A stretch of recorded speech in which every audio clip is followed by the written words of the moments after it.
시작하겠습니다. 안녕하세요. 기획팀 유일한 기획자 장진광입니다. 제가 오늘 같이 공유드릴 책은 마지막 몰입이라는 책입니다. 이 책은 제가 인스타그램 광고로 처음 낚여서 산 책인데요. 그 당시에 이제 제가 좀 ADHD를 의심을 하고 있었어요. 그래서 그런 걸 좀 검색을 해봤는데 그 알고리즘에 의해서 광고가 떴고 그거에 낚여서 사게 된 책입니다. 역시 ADHD 의심자답게 그 당시에 반도 못 읽었고요. 이번에 독서발표 통해서 완독하게 되었습니다. 이제부터 제가 앞으로 초능력이라는 말을 많이 하게 될 것 같아요.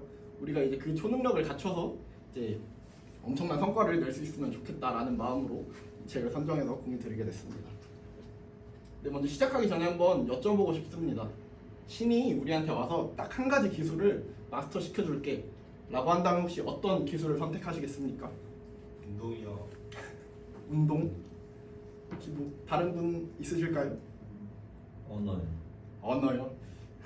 맞습니다. 저도 뭐 마케팅, 엑셀, 연애 뭐 이런 것들 생각했는데 사실 뭐 다른 분들 물어봐도 이 범주에서 크게 벗어나지 않을 거라고 생각을 해요.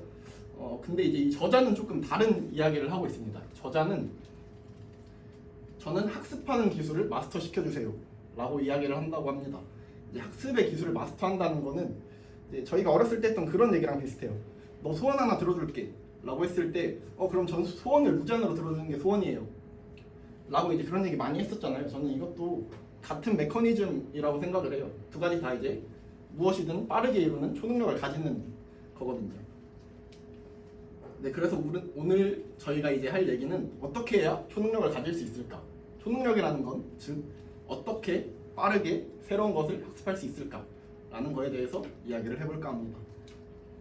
자, 초능력을 가지는 방법 시작하겠습니다. 그 전에 간단하게 저자 소개만 한번 드릴게요. 짐 퀵이라는 사람이 쓴 책이고 이분은 어렸을 때 사고를 통해서 뇌가 고장이 나요. 근데 이제 이 초능력을 갖겠다.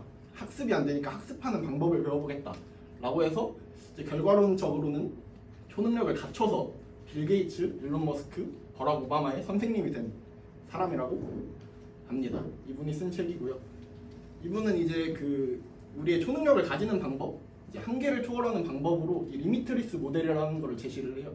이 리미트리스 모델은 마인드셋, 동기, 방법 이 세 가지가 하나로 합쳐졌을 때 비로소 우리는 한계를 초월할 수 있다 라는 개념이고요. 예를 들어서 한 가지씩 부족했을 때 마인드셋과 동기만 갖춰졌을 때는 이건 비록 단지 영감에 불과하고 마인드셋과 방법이 갖춰졌다면 이것은 관념에 불과하고 동기와 방법이 갖춰졌다면 고작 실행할 수 있는 정도에 이르는 것뿐이다 라고 이야기를 합니다.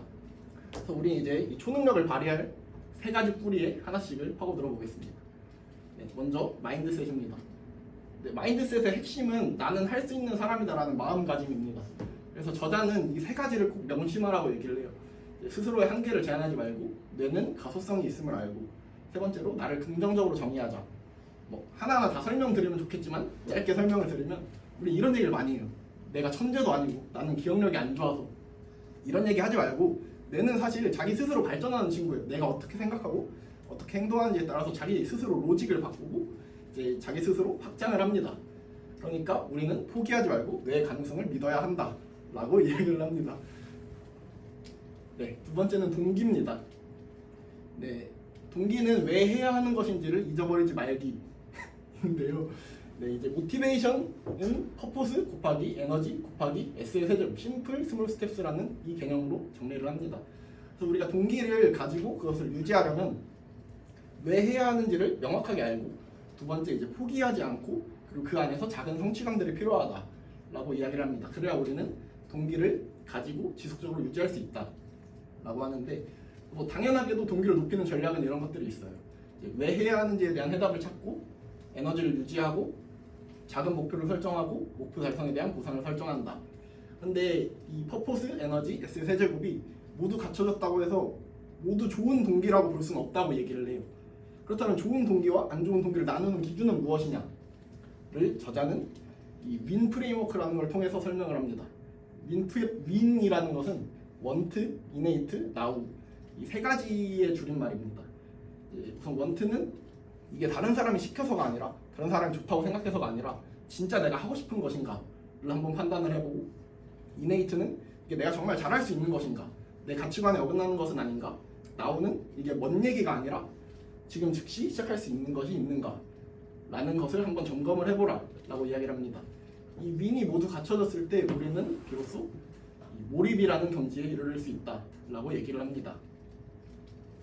네, 그 다음 마지막으로 방법입니다. 네, 방법은 사실 저는 아무도 노력하지 않는 사람은 없다라고 생각을 해요. 하지만 그 방법이 그냥 무조건 하는 것이 아니라 정확한 전략으로 접근을 해야 한다 라고 이제 저자는 이야기를 합니다. 그래서 두 가지를 이야기하는데, 첫 번째가 패스트 학습법입니다. 패스트 학습법은 F는 forget, A는 act, S는 state, T는 teach, E는 enter, R은 review. 이 6가지의 방법으로 학습을 했을 때 훨씬 빠르고 심도 깊게 학습을 할 수 있다라고 이야기를 하고요. 다 하나하나 설명드리면 좋겠지만 필요하신 분들 저한테 오시면 설명드리겠습니다. 두 번째는 이제 맘기억법입니다. 맘기억법은 기억을 잘하는 방법인데 갑자기 뇌의 기능을 향상시키거나 정말 말도 안 되는 초능력을 발휘하는 게 아니에요. 우리가 기억을 못했던 이유들을 찾아서 그 원리에서 못했던 이유들을 소거하면서 기억을 잘하자라는 방법입니다. 그래서 이 세 가지, 모티베이션, 옵저베이션, 메카닉스, 이렇게 세 가지로 이야기를 하는데, 모티베이션은 이런 얘기입니다. 저희가 오늘 아침에 출근하면서 지하철 옆자리에 있던 사람, 옷 색깔 혹시 기억나시나요? 아무도 안 나시겠죠? 그게 기억이 안 나는 이유는 그걸 우리가 기억해야 할 이유가 없었던 것 뿐이에요. 그래서 우리가 공부를 할 때, 이걸 외워야 할 때는 꼭 외워야 하는 이유를 생각을 하자. 그리고 두 번째는 옵저베이션. 우리가 살다 보면 봤다라고 생각하는데 실은 제대로 보지 않았던 게 너무 많아요. 책을 읽었는데 머릿속에 남지 않았다라는 말 많이 하잖아요.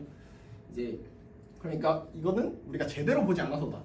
이것을 내 앞이 아니라 내가 보이지 않는 곳에 뒀다고 하더라도 이것이 기억날 때까지, 명확하게 이 대상을 인지할 때까지 보자 라고 이야기를 합니다. 그리고 이 동기와 집중력이 갖춰졌다고 해도 모든 걸 다 기억할 수 있는 건 아니에요.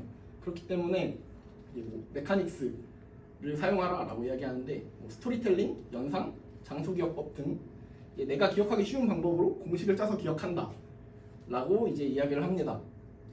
여기서 이제 저자가 얘기해준 몇 가지 예시들이 있었는데 사실 저한테 크게 와닿지 않아서 제가 어렸을 때 공부하던 방법을 조금 적용해서 가져와 봤습니다. 이제 수능 공부할 때 임진왜란 1592년에 일어났습니다. 그래서 저는 이거 어떻게 외웠냐, 이제 일본이 쳐들어오는데 이러고 있을 수 없어, 1592 이렇게 외웠거든요.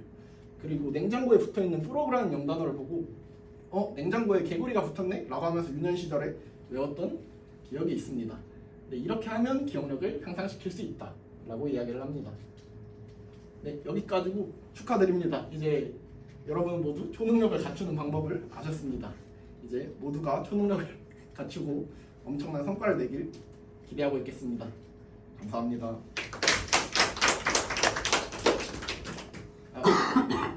그리고 이제 질문을 해야 하는데 이게 아무래도 너무 개념적인 얘기다 보니